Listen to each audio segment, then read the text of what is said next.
So everybody puts their hand up that they know what it means, and people kind of get in terms of eating. Yeah, in terms of eating. Yeah. Okay, I want to talk about some of these just like base. I'm going to start with just like basic terms that we talk about, because this was the thing I noticed with talking to these kids is that I would say a word like we're throwing around a word like healthy or like whole food or like something that's good for you or whatever, and people don't know how to define these things. So like I want people, if you listen, I'm going to start on the word healthy, right? So if I ask, because I did this with the class the other day, ask, okay, how many of you guys know what the word healthy means?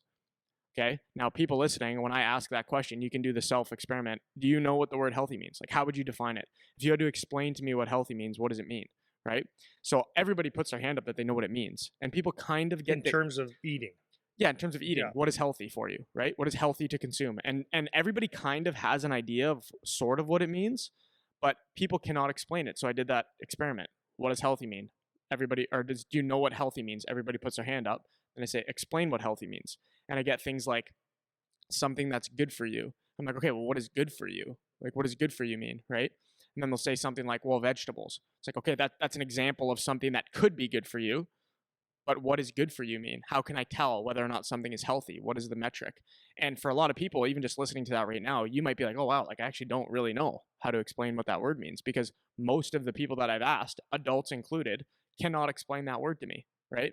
So this is how I started my first nutrition talk with these guys, is what makes something healthy, right? And sometimes they'll say something like, well, it's not processed. There's another term, processed, right?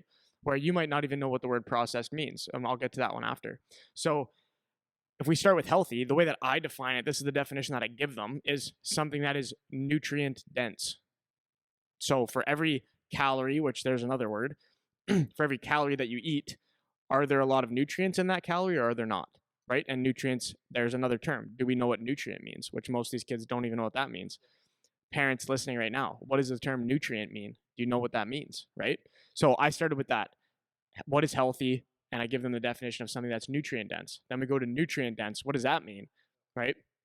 So something that's nutrient dense, the way that I define it, if you look it up in the dictionary, it could be different. But for me, for the purposes of how we talk about it, nutrient is just something our body needs to perform well. That's how I define it. Something our body needs to perform well. So if something that's nutrient dense, that means it has a lot of nutrients in it. Okay. So those are two huge terms just to start that people don't really know what they mean. So hopefully that's helpful in helping you understand what that means. So now if I ask the question, maybe you can answer this one. What do you think? I want you to say, what do you think the normal person would say? And then you can give like what you think if you want to. If I ask, this is the next question I gave them, is what is more healthy, a piece of chicken or a salad? What's more healthy? What would most people say? Most people would probably say the salad. Right. Absolutely. And that was exactly what happened. So I surveyed the class. What's more healthy, piece of chicken or a salad? I'm like, okay, well, the actual term or the actual answer, as we say with most things, is it depends, right? Because if we have a chicken nugget, like your example, versus piece of grilled chicken off the barbecue, that's two very different things. If I have the salad that I made at home with fresh veggies, oil vinegar dressing, versus I get the Caesar salad with all the shit from the restaurant or from the grocery store down the street, that's a whole different salad, right? So you could have a piece of grilled chicken could be healthier than a salad, right? A salad could be healthier than a piece of chicken. It just depends on what exactly we have in the item. That's the question, right? It also depends on what source of nutrients do you need. If you just eat Absolutely. salad, then you probably get pretty slim. Exactly. But you won't have a muscle. And that's the next question, right? It's like, what do you actually need? Mm-hmm. What nutrients do you actually need, right? So, and that could be macronutrient or micronutrient, right? Either way. So the next thing that I gave them, well, let's go to this first, is the same thing with whole food. People have heard that term, whole food, right? And so whole food is just something that is as close to its original state as possible, right? So a piece of chicken is a piece of chicken. It wasn't anything before that. A strawberry is a strawberry, nothing before that. That's whole food. As soon as we start adding things together, now we're not talking about whole foods as much anymore, and there's obviously some exceptions. Like if I add some spices to a piece of chicken, that doesn't mean it's not a whole food anymore necessarily, right? But there's some exceptions, but in general, that's kind of the rule of thumb. So the next one, this is a tricky one too, is something that's processed, because processed is always negative when people talk about negative. It's always something that is processed is going to be something that's not good for me. So I gave them an example. I said, okay, if I have some kind of bowl of fruit, let's say berries, some sort, that's whole food. That everyone would agree that this is good for me, this bowl of berries or whatever. Yeah, sure. Okay. Now, if I put it in a blender and I blend it up, is it worse for me now that I've processed it? Because I've processed it, right? I've blended it up, and then everyone's like confused and they don't know how to answer it because they had never thought of that as being processed, you know? So if you mix things together, you are processing the food. You are doing that.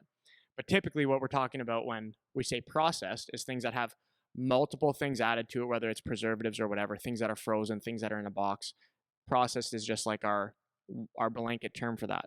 But processed doesn't necessarily have to be a negative thing, right? If I make a shake of some sort, that's processed. That doesn't mean it's necessarily bad, right?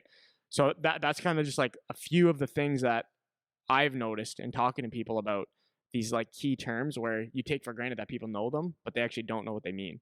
So I'm hoping that kind of helps to clarify some of this stuff, right?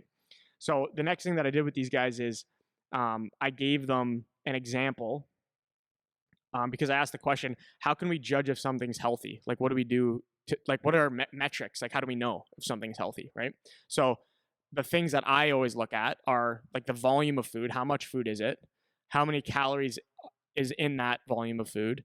And then what are the nutrients in that thing, right? Those are my three categories. So relative to each other, that's how I would judge whether or not something is healthy. Those three metrics. Okay. So for example, the example that I used with them, I'll use it again here, is if I go from a strawberry to a strawberry cake, right? Some kind of strawberry cake. So I take my bowl of strawberries that has a certain amount of nutrients, certain amount of calories, certain amount of volume. Okay. We all agree that, okay, that's kind of healthy. Sure. In order to get the strawberries to a strawberry cake, what do I have to do? I have to add things to it.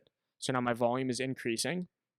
Now, are the things that I'm adding to it adding nutrients, or are they void of nutrients? That's kind of the question there. And typically the types of things you're adding to a cake are going to be things that don't have a lot of nutrients in them, right? Typically, right? You can make a healthy version of a cake, but just you get the example, right? So I'm increasing the volume, I'm increasing the calories, but my nutrients for those things that I'm adding is actually going down, right? So the nutrients that I'm adding to this thing now make it worse than it was originally when it was just strawberries. Conversely, if I turn that bowl of strawberries into a shake of some sort, so let's say I take the strawberries, I have to add things to it. Let's say I add a scoop of protein powder. Let's say I add other fruits to it. Now my volume's increasing, my calories are increasing, but my nutrients are also increasing. And I'm getting more nutrients than were just in the strawberry. So I just went to two different processed foods, but one is better, one is worse, even though they're both processed, even though they're both more calories, even though they're both more volume, right? So that's the idea of turning something from like its original whole food state to processed on both ends, and how you can kind of gauge, is this better or worse? Now you can do that with anything. You can do that with a salad, right? You can do that with a piece of chicken. Turn the piece of chicken into a chicken parm, right? Now we can have that same conversation, right? Is it getting better or worse by what I'm doing to it? Same thing with the salad. If I add the cheese, I add the bacon bits, I add the sauce, I add whatever. Is this making it, the croutons, is this making it better or worse? And that's kind of how I can judge whether or not something healthy. Does that all make sense? It makes total sense. I went on a tear with like the definitions there, but those are kind of the big things that I see as no, but being a but problem. it's actually very good. It's a very good point. Like that, I think. I don't even think. I don't think less of anyone for not understanding it, because, chicken, good, chicken parmesan, it's got to be good until you start really looking at it. I think that's the part where people don't realize, oh, that's now it's like very, very calorie dense. Some of it's good, some of it you can definitely go without. And coffee, is it good or bad? Actually, coffee's good. Too much coffee, not good. Add sugar, real bad. Add sugar and cream. Now it's not coffee. It's a pile of shit, right? So it's very simple, yeah. And it's important because it's not that you can't ever have the chicken parm. Like, I love chicken parm, but I love it. oh god, it's so I good. love it so much. You know what I like better? Eggplant parmesan. Dude, no, that's your Italian thing. I know, that's a kryptonite for me, man. You get me fried eggplant, like with some breading on it. Oh, dude, it is good. That is good. Holy! So you take that and then parmesan it. It's unbelievable. Anyways, so I know I'm like hungry now. Yeah, everyone's So trying to follow a nice diet here now. I know, We I could know. go Just get a ruining chicken it. farm. I'm a well-fed Italian boy. What do you want me to do? Yeah. So, anyways, my point is you can't never have those things. It's like, but going into it blind without knowing. And this is what I was trying to explain with um, the young hockey players that I'm talking with. So this is again grade 5s up to grade 12s. I have them in different sections, so it's not I'm not doing it exactly the same way when I talk to them, but I always try to relate it back to what they care about, which is their performance on the ice, right? And if you're mom and dad, maybe it's your performance at work, maybe it's just feeling better in your day, you know? And if you don't know these things, then you're not going to be able to tell whether your decisions are helping or hurting. You know, and that's the most important thing about nutrition stuff is just knowing, so you're making an informed choice. It's like, if I'm going to go, for me personally, if I'm going to go have a bender on the weekend, I'm doing it intentionally. It's like, I'm going to enjoy this and not care about the fact that I'm going to feel like crap for 3 days after. I'm doing that on purpose because that I'm deeming that as worth it to me right now. Like, that's my value judgment for this event that I have coming up or whatever. You know, like, I love the family gathering stuff is one of my favorite things in life. So my parents are gonna have Thanksgiving at their house, and all my family's gonna come over, and I'm gonna eat like a complete pig. And the next day, I'm gonna feel the pain, and that's fine with me, right? So it's not about never having; it's just about knowing, so you can make the choice, right?